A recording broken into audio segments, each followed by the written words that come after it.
Fez. Fez. Fez. Fez. Hey guys, welcome to day 2. Welcome to the recap of day 2. This is part 1, the recap of day 2. First off, I do want to note that these two things here, minus the dashi that's hanging off of it, are going to be a little bit of story props, really. So without further ado, let's do Saturday. Let's recap Saturday. First off, I do want to recap the other conventions that I missed on day 1. Snowdrop, Steel Beyond, Hearts and Hoops Day Everywhere, Adventure Stories, Main Attraction, Animation is Magic, Mixology 101, Hunter Reviews, So Your OC is an Alicorn, The Roast of MLP, Comics 101, and Hoof of Argon. Plus the 4 to 5 plus hours that I missed of BronyPalooza Night 1. So, moving on to day 2. And that was a little bit of a relief for us at our suite, at our hotel, really. It's not suite, hotel. It was a little bit of a relief for us, mainly because of the fact that we didn't have to wake up extra early. But we did wake up at about 7-ish, 8-ish. And why was that? Basically, we were still in our PJs, so we had to take a shower if we had to, put on deodorant, brush the teeth, just do normal hygiene, get dressed. I literally had to get dressed in my Doctor Who outfit, my 11th Doctor outfit, which is why the Fez is going to be a part of this. That was the day 2 outfit that I said for my preview. My day 0 video, really. And what happened then? And basically, yeah, that was basically that. And that was that. Get breakfast as well. Hurry to the con for the first panel that I wanted to go to. And luckily enough, we got there in time for about 10 o'clock. 10 o'clock, you know, I've already seen a few bronies, including Pony One Kenobi. I've ran into Pony One Kenobi a few times now at this point. And so, I go upstairs, I run upstairs to the, or in a sense run upstairs to the main hall, and that was the writing pastel ponies, the writers panel. At this point there was also Our Creative Fandom, Behind the Scenes of the Brony Thank You ad, Psychology for Your OC, and Basic P&B 101 with Hero Pony. So, if you guys were there at the writing panel, at the writers panel, that was me who asked that one question about what did they do, how did they react when they were told that they were going to do stuff for ponies, when they were going to be writing about ponies. That was me who asked that question and said that Sonic Rainboom was the reason that I'm into the show. And why Rainbow Dash is best pony. That was me who said that to M.A. Larson. And that was my sister who asked if there was any advice for future writers. That was my sister who asked that question. And that was the first of many questions that I would ask that day. So, normal day, right? Pretty normal. Not really much happened in that panel. But then, wouldn't you know it, M.A. Larson had to have his birthday on that day. That is right. For those who want to write it down, August 3rd is M.A. Larson's birthday. Mitch Larson's birthday is August 3rd. So to celebrate, by way of the Charm City Cakes collab thing that they did on the Thursday, where I was not there, what they decided to do was to make a birthday cake for Larson, based on the episode that he created, the Super Speedy Cyrus Squeezy 6000. That episode. Now, what did the cake actually look like? With the appropriate background, the cake was basically this. It was non-edible, so I didn't really get a taste of it. Basically what it was Applejack with a cake on her head in that same I didn't learn anything pose. And she was doing her little like dance. I call it a dance, that whole thing where she has the cup of cider on her head and she's just like, I don't really call it a walk or a trot or just a skip. I call that a bit of a dance. And she's doing that on top of a book with a quill that is writing the words, Happy Birthday, Mr. or M.A. Larson. The entire room sings happy birthday to him, and the room just goes bananas.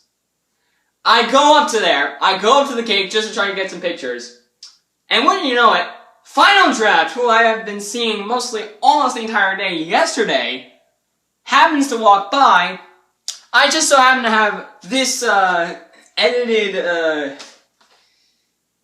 I just so happen to have received the edited autograph room schedule, because apparently there was something wrong with the old one, which I talked about on part one, day one, part one.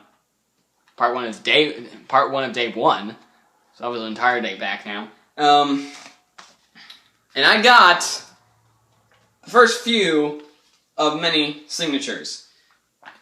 And it all started with this dude.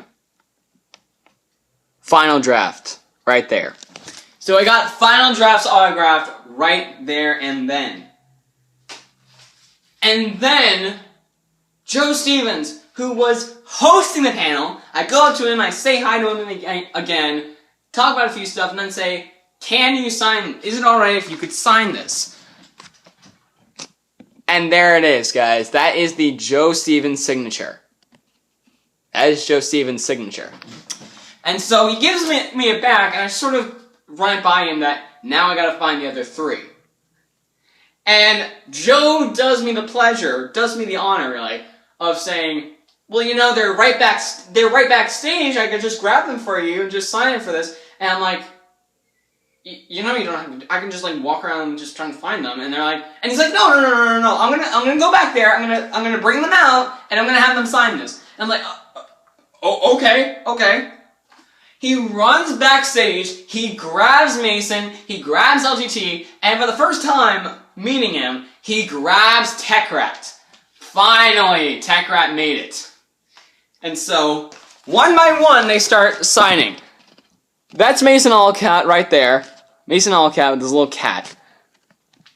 There's Techrat right there. And there's freaking LTT Moose. I'm just like, oh my god, I got to get all three of them in one day.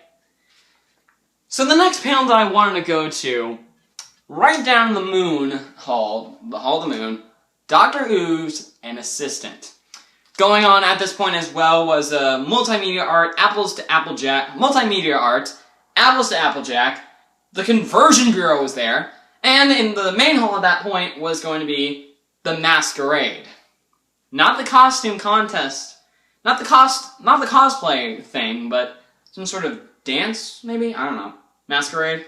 I didn't really care about that, but hey, we got to go to Dr. Who's and Assistant stuff. Then, and when we got there, I walked in the room, trying to find a seat.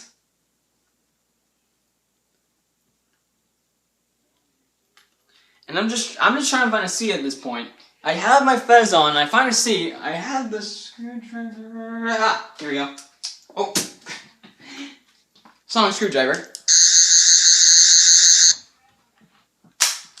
And so yeah, we check out that panel. It was awesome. And at that point, I was the kid who said, you are the reason why I am in this fandom. You are the reason why I love this fandom. You are the reason why I am still here.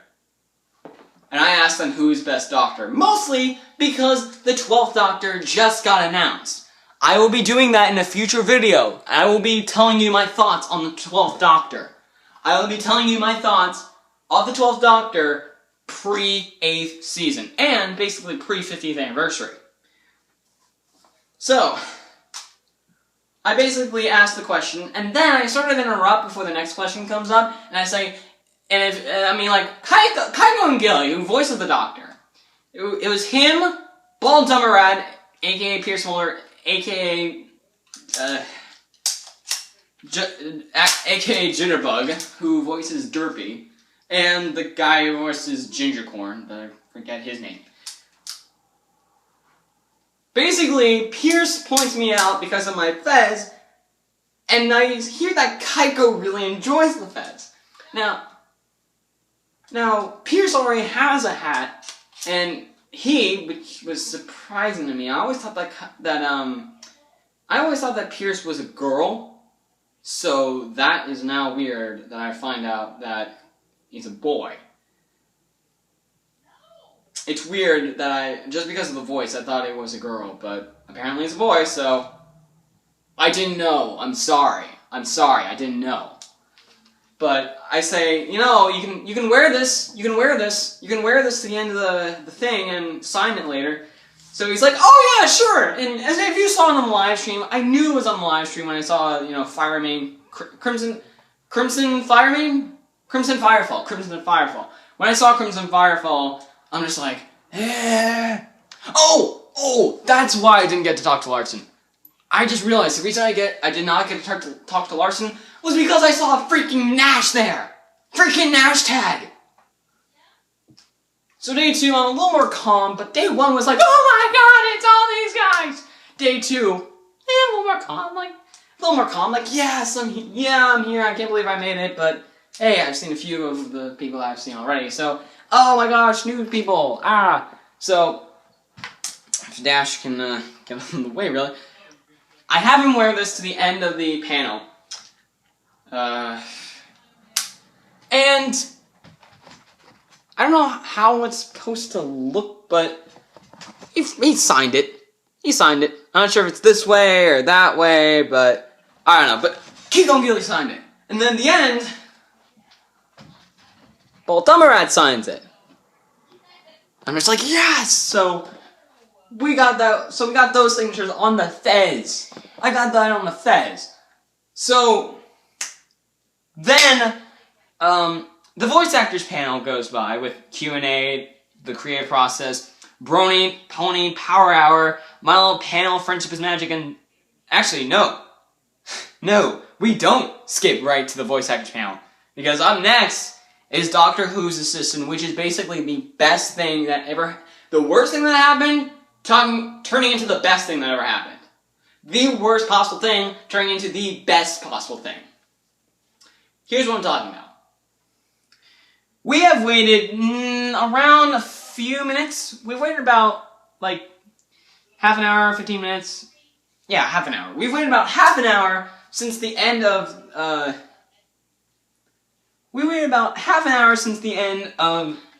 Doctor Who's Assistant's panel. And now it's about 15 minutes before Doctor Who's Adventures panel. So when the Doctor Who's Adventures panel is around, we get to the room, and it is crowded. It is completely crowded.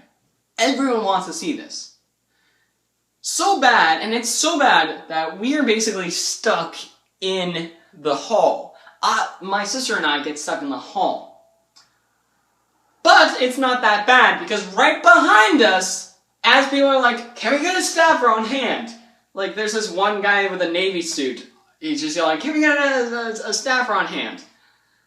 Right behind me, I hear, attention BronyCon, can someone from staff please come here to be on hand? Behind me is motherfreaking Kiko and Gilly. Kaiko and Gilly right behind us on his freaking 3DS XL thing. I'm just like, oh my god, he's here. He's here to see his doctor. So the doors open. And we think we're gonna walk inside. And then we see a bit of the animatic. Then a staffer comes on hand and tells us some bad news. That will be coming in part 2. So, yeah, see you there.